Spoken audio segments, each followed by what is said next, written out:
up on adherence and the like, so that it's basically to avoid some other condition from happening, and avoid a hospitalization or a readmit or something like that.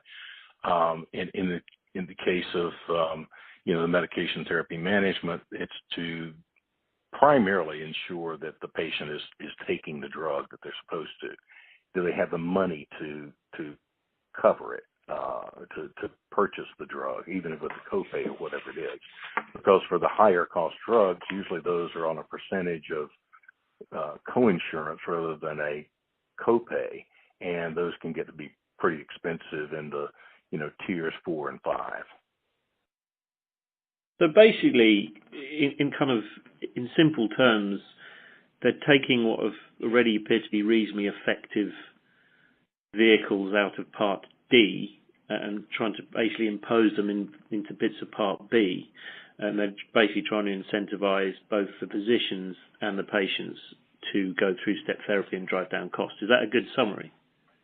That's basically it. Now, there's one other thing that, particularly in Medicare Advantage, you do have a number of insurers that, have agreements with physician groups or ACOs or other entities that they will share in the risk and the rewards of good financial performance.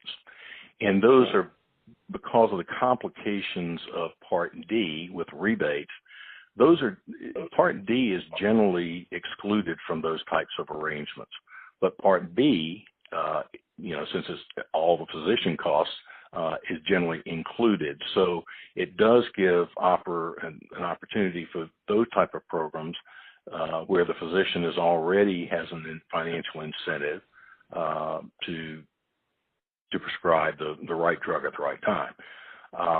And so in some of those programs that exist today, you do see that the physician, if reminded, can focus on those costs. But that's the minority of the health plans offer those types of programs or have many in effect. So that's there, and that would continue with the step therapy program. So if I take the tack from a sort of a separate, if I change tack, ask from a separate sort of direction. So one of the things that we're intrigued by is if we look at biosimilar usage in Europe, notwithstanding we've got socialized medicine and it's a lot easier to drive change in some respects, but we've seen very rapid penetration of biosimilars into certain areas. And yet when you look in the US, for a variety of reasons, biosimilar use just has been quite slow.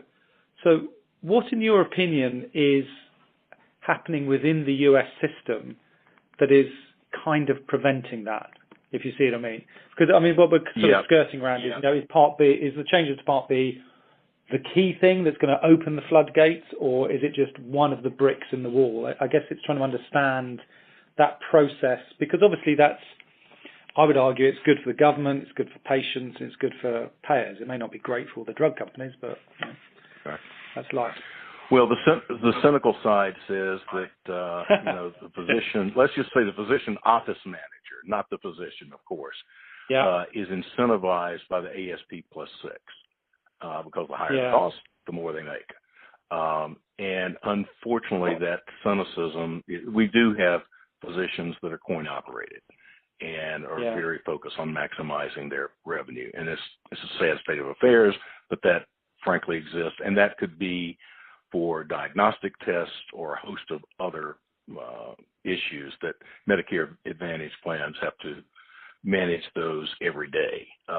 And new things keep popping up, and they have to come up with new tools to manage those. But I would say that's the biggest driver of why biosimilars don't see the same rapid adoption that they do maybe in the UK. Why? I thought there was a proposal to say that even if you buy or use the biosimilar, you could still get ASP off the branded price. In other words, they totally removed. Am I mistaken? You may be right. I didn't see that in the proposal, but that you